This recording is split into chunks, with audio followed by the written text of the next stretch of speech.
How to become a conscious creator. We are all souls unfolding from different planes of consciousness. We are in different states of development,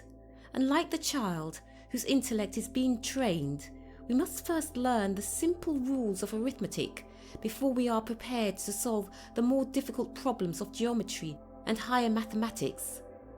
We have recognized that in our present state of development and unfoldment, it is impossible for us to get hold of and play with the moon, and we therefore change our want rather than bewail the fate which keeps the moon away from us. Great wealth may be just as far away from us today in our consciousness as is the moon, and so for the time being we change our want and use a lesser ideal towards which we find it less difficult to develop our consciousness.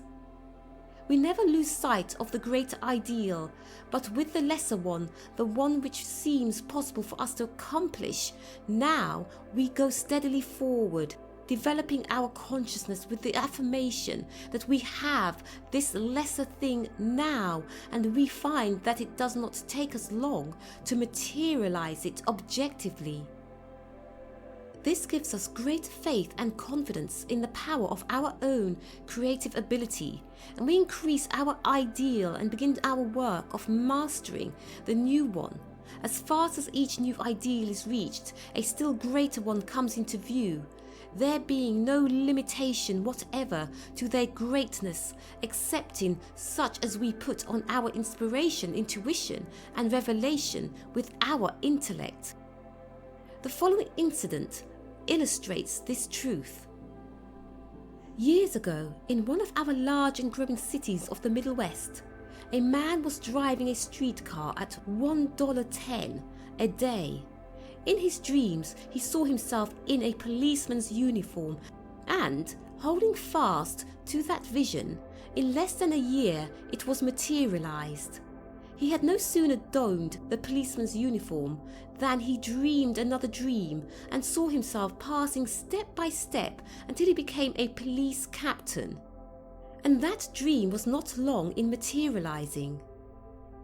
Still, he was not satisfied, but continued to build his air castles and to live in his dreams. He saw himself in the position of marshal of that county, a place which paid in fees over $50,000 a year with a 4-year term without re-election. By the intelligent use of his intellect, it was not long before that dream in turn was materialized. Having reached the pinnacle of success in official life, so far as money consideration for services was concerned, his dreams turned in another direction, and he saw himself agent for a great public necessity, having an exclusive control of his product, and this dream was materialized and the completion of his term as county marshal. Through the profits acquired by him in his progress in the development of his money consciousness, he accumulated several $1,000,000 and today is the president of one of the principal owners of the street railway system in a city of nearly 500,000 population. Had this man attempted to at once bridge the chasm between the streetcar driver at $1.10 a day and the millionaire owner of the street railway system, he would have failed. But by putting aside his larger vision temporarily, although never losing sight of it, taken up and materializing these lesser visions, he was finally able to materialize the apparently impossible vision of his streetcar driver days. During all his onward progress, he used his intellect to hold fast to the dream vision which his inspiration, intuition and revelation brought him, doing that which he found nearest at hand to do with all his might, and As each new dream materialized, his inspirational, intuitional, and revelational faculties unfolded to him the possibilities of still greater things to be accomplished, still larger things to be done, and God, the great universal law, manipulated people and things in the unfoldment of that life, as he does in every life, in accordance with the visions created and which are held continuously and persistently in the thought world by the intellect. The lily of the field has limited itself to being a lily, and as long as it remains in that state of consciousness, it will continue to be a lily, reproducing itself again and again. But the day will come in its evolution and unfoldment when it will have a consciousness of something greater, something larger, something better, and it will then begin to evolve into this new and greater ideal. So, with man, in the physical state of consciousness, we go on relating with and reproducing our kind until through our evolutionary growth we become intellectual. Before that time, we are unconscious or instinctive creators. We are in our Garden of Eden, our paradise, but when we begin to use our intellectual faculty, we become conscious creators and can create just what we may desire and are held accountable under the universal law for the causes we set in motion, the energy we generate by the use of this new faculty, the intellect. It is the inharmonious, ignorant, and destructive use of the energy by our intellect that drives us out of our Garden of Eden and causes us to lose our paradise. What we create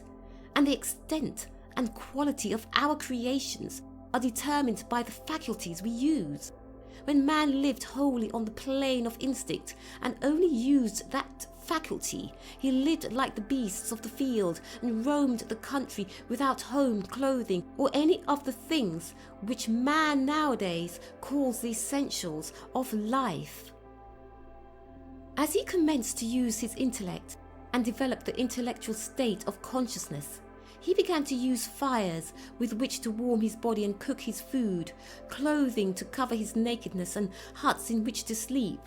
As his inspiration, intuition, and revelation began to express, he dreamed of more pretentious places of habitation, finer, better made, and more comfortable garments to wear, and using his intellect intelligently, he realized and materialized these dreams. Had he not been inspired with the idea of something better, and had not his intuitive faculties told him better things were possible, and had he not developed his intellect to where he could work out these dreams and visions in material form, he would still be in his instinctive state of consciousness, and our civilization would not yet have dawned.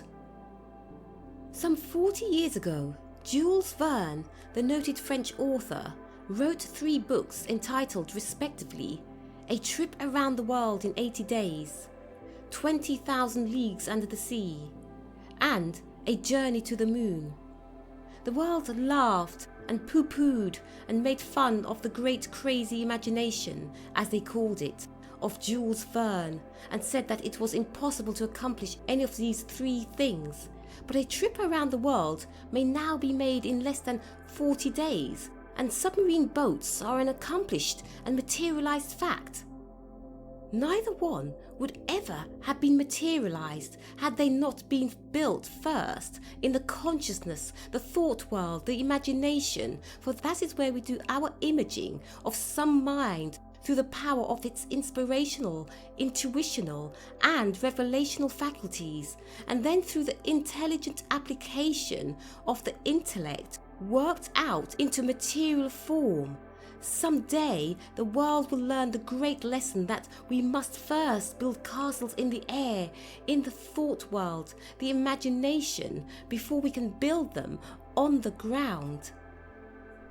The object of calling attention to these things is that the world may see plainly the power of the inspirational, intuitional, and revelational faculties when intelligently used by the intellect, and how necessary it is for us to develop these faculties and learn how to use them constructively by the intellect. Without the combination working together harmoniously, it is impossible to achieve great success along any line. While we are developing and equalizing the development of these faculties in our own lives, we may, through a combination of individuals, each of whom has developed a different one of these faculties, but all working together harmoniously toward the one great end, achieve wonderful success. But it is necessary to have all of these faculties in expression, either in a single person or in a combination of persons, in order to produce great success.